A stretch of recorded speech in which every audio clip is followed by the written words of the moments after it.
Nobody wakes up and says, you know what I could really use today? A really big crisis, right?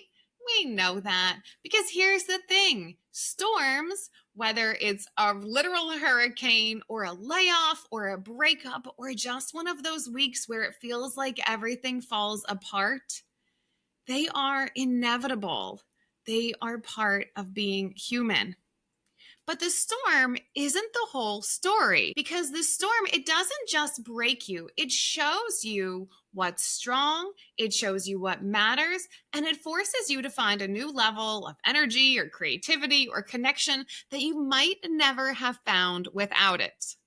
Hey there, welcome to Practice Your Positive Daily, where we build energy and connection and momentum on purpose because we know life's storms are coming. Positivity is a muscle, not a mood, and we train it. We train it because we know the bad times are coming. Today, we are talking about the storm in such a way that we can build deeper resilience and deeper connections and momentum so the chaos of life doesn't break you, it builds you. All right, story time.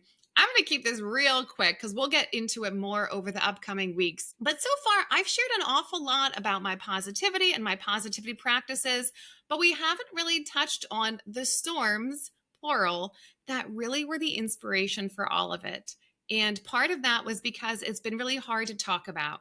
But that which we resist persists. And I think it's important to show both sides of the coin. So while I've been mostly focused on the positivity side, I think it's important to talk about some of the real world storms that I've been through to share lessons and ideas that I have learned to hopefully make your life a little smoother and a little bit less alone. All right, so 3 points for today talking about the storm and resilience, connection, and momentum. Point number 1, resilience is the bounce, not the break. People think that resilience means like never falling apart, but that's not really true. Resilience is the bounce after the terrible thing happens, right? It's what you do after life knocks you on your butt. So when back-to-back hurricanes took my home, I didn't feel strong and resilient.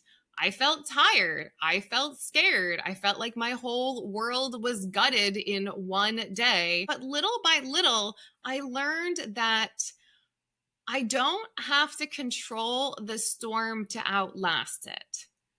The smallest wins is really where resilience is built. It was about getting up and making the bed, even if the entire garage apartment was a mess, right? It was finding one way to crack a joke or smile or have a light moment when all I wanted to do was scream profanities and run off into the woods and never come home again, right? It was letting myself feel just a smidge of gratefulness in the middle of so many things that frankly just me off and upset me. Because the storm doesn't have to be the final word. You get to choose what you do with it. All right. Point number 2, connection, connection, connection, connection. This is what gives us storm-proof relationships. Because when something terrible happens in your life, something big, something life-changing, it really peels back the layers on yourself and on your relationships, right? You can find out really quickly who shows up for you and who disappears. And listen, it's not always personal. It might be that they can't handle the emotional weight, but still it shows you that connection. And sometimes you find it in places that might surprise you because it's not just about who comes to your rescue or who helps you move your stuff into the storage locker. Text the friend, join the team call, go out to the potluck, even though you're bringing, cookies from the store and you're wearing the same leggings 3 days in a row. I don't know. Maybe that's just me. The storm tells you that you're alone, that you're the only one going through this. But connection is how we talk back, because in everyone's life, some rain will fall. So maybe they haven't gone through the same things you've gone through, but surely some part of their humanity will tap in with yours. It's the easiest way to remember that you are bigger than your problems. And honestly, it's the only thing that makes the storm really survivable. All right. Point number 3, the energy to move forward. This is where we talk about momentum. After the storm, whatever that is for you, it's tempting to just stay in survival mode. Hold your breath, waiting for the next thing to happen, the shoe to drop. It feels scary to hope. It feels scary to be happy. It feels scary to feel good. But momentum is about moving away from that survival in any way you can, one messy, imperfect, shaky step forward, even if you end up taking 2 steps backwards. What worked for me was, choosing one action every day that got me closer to feeling like the person I want to feel like again, having a life that I enjoyed, whether it was a walk at the park or emailing someone or applying for something, just one thing that showed me that life was moving on. I also celebrated ridiculously small wins. Like, this is crazy. Like this is like, oh, I opened that bag of chips on the first time, right? Oh, I emailed that person back finally. Oh, I opened the mail that's been sitting on my counter for 2 weeks. Ridiculously small wins. If you're in it, this is what you need. And number 3 for this point, I surrounded myself with people who spoke possibility and love and hope into me, even when I didn't believe it. I borrowed that possibility, that hope from somebody else because they had been through a storm and they weren't in it now. And you know what? As I came through my storms, I was able to offer that to other people. It's the momentum. It's not about speed. It's about direction. It's knowing that it literally is one foot in front of the other for the entire journey every day, before, during, or after a storm.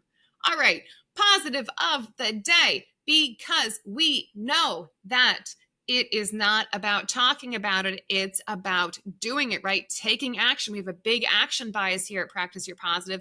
It's in the doing that we change. All right, positive of the day. Do one thing that shifts you out of survival mode into growth mode. So there's probably some area of your life where you feel like it's survival, whether it's like work or your job or your relationship or your family stuff. Some place that stresses you out. Take one step toward growth mode out of survival. So maybe it's opening the mail that you've been putting off. Again, I don't know if that's just me. Sending a text, stepping outside for 5 minutes of sunshine, planning something fun on the weekend, and going just because.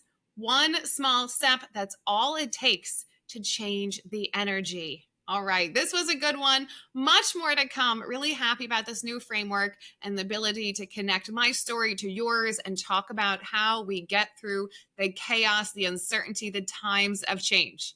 Remember, resilience is the bounce, not the break. Connection is how we storm-proof our hearts.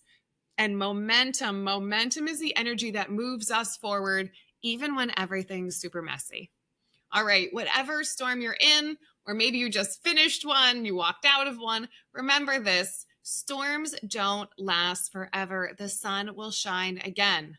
But the strength, the friendships, the energy you build, those you get to keep, and those you take forward for every other day of your life. All right, mwah, I love you. Thanks for listening to Practice Your Positive Daily. Share this episode with someone who needs a little light after the storm. Stay in the game, keep practicing your positive, and I will see you at practice. Mwah! Hey, it's Sass. Before you go away, do me a solid. Hit all those buttons. Subscribe, download, share, and talk to me in the comments. All right, stay in the game and keep practicing your positive. Drink some water, you look thirsty. Did you eat a vegetable today? Did you eat a vegetable yesterday? How about going to the gym? You go to the gym today? Yoga later? Ooh, a little bedtime yoga later?